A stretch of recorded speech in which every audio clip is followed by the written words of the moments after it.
In this screencast, I'm going to describe an interactive simulation that demonstrates how partial molar volumes change as you change the mole fraction of a component and as you change how non-ideal the solution is. So what I've plotted is the molar enthalpy, the enthalpy of a mixture, as a function of the mole fraction of component A.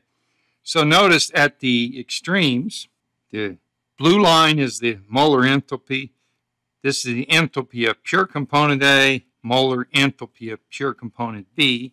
And then if we draw a tangent, in this case at a mole fraction of 0.5, then this is the partial molar enthalpy of A for that mole fraction. And this is the partial molar enthalpy of component B.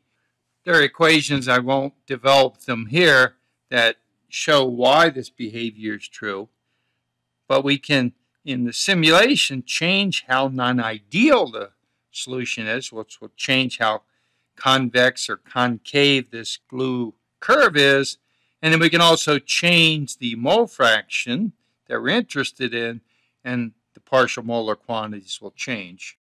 This interactive simulation is located here on the Wolfram demonstration project site. So what I'm now going to do is go to this location and show you briefly how to use the interactive simulation. So here's the interactive simulation.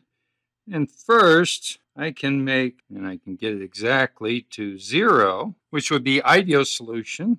And for ideal solution, then, the partial molar quantity is same as the pure molar quantity for that component.